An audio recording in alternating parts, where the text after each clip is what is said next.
Most people look at a loan and see a weight around their neck. They've been taught that owing is the opposite of owning. It's a very emotional way to look at a math problem.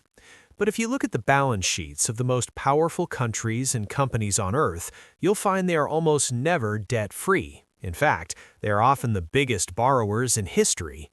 Today, we're going to step away from the fear of debt and look at its architecture. I've spent my life watching how these systems move money, and I want to show you why debt isn't a trap. It's a tool for time travel. Over the next few minutes, we're going to break down the shrinking loan effect, the difference between dead and living debt, and the power of the magnifying glass. By the end, you'll see the world's financial systems for what they really are. Chapter 1. The Shrinking Loan. The first thing we have to understand is that money is not a fixed object. It's a melting ice cube. We call this inflation. Because the value of a dollar drops every year, a loan you take today actually gets smaller over time, even if the number stays the same. Imagine I borrow $100 today to buy a very high-quality silk bow tie. In 10 years, because of inflation, $100 might only buy half a bow tie.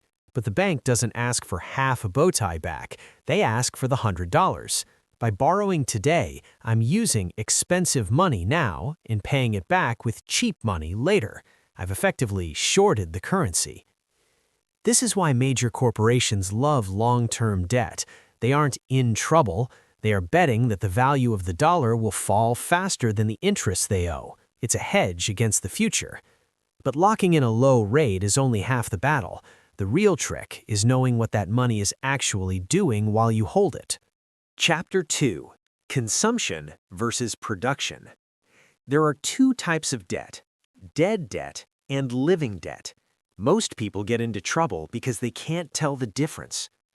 Dead debt is when you borrow to buy something that loses value, like a flashy car or a vacation. That money is gone, but the ghost of the payment remains. Living debt, however, is when you borrow to buy a system, a business, a piece of equipment, or an education that produces more cash than the loan costs. If a loan costs you 5% a year, but the asset you bought with it makes 10% a year, you aren't in debt, you're in profit. The system doesn't care how much you owe, it only cares about the spread. If your assets grow faster than your liabilities, the debt is simply the fuel for your engine. Understanding these spreads is the core of financial literacy. It's a lot to keep track of, which is why I've put together a system checklist in the description. It's a simple mental model to help you evaluate if a decision is a ladder or a weight. Now, let's look at the most powerful part of this entire system, the magnifying glass. Chapter 3. Financial Time Travel. We usually think of saving as the only way to build wealth, but saving is slow. Debt is a way to pull your future success into the present. If it takes you 20 years to save enough to buy a factory, you've lost 20 years of production. If you borrow the money and buy the factory today, you get 20 years of extra time. You are using your future self's productivity to build your current self's foundation. You are, quite literally, traveling through time. In a world that moves this fast, waiting is often the most expensive thing you can do. Debt allows you to trade a small interest payment for the most valuable resource of all, time. But time travel is dangerous if you don't have a lens to focus your power. That's where leverage comes in. Chapter 4. The Magnifying Glass. The wealthy don't use debt because they need the money. They use it because of leverage. Think of debt as a magnifying glass for your capital. If you have $10,000 and you invested in a house that goes up 10% in value, you made $1,000. Simple.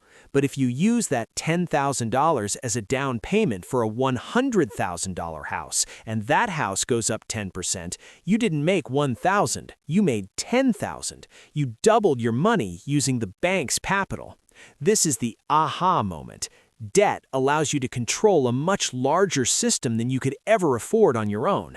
It magnifies the results of your good decisions. Of course, it magnifies the bad ones too, which is why the calm, analytical approach is the only way to survive. It's not about the money, it's about the scale. So we've seen the debt is a hedge against inflation, a tool for production, a way to travel through time, and a magnifying glass for your assets. It's not a monster under the bed, it's just physics. The goal isn't necessarily to be debt-free. The goal is to be system-aware. When you stop fearing the debt and start measuring the leverage, you stop being a passenger in the economy and start becoming the pilot. If this simplified the world for you, feel free to subscribe. I'll be here breaking down the next system. Stay cool, stay calm, and I'll see you in the next one.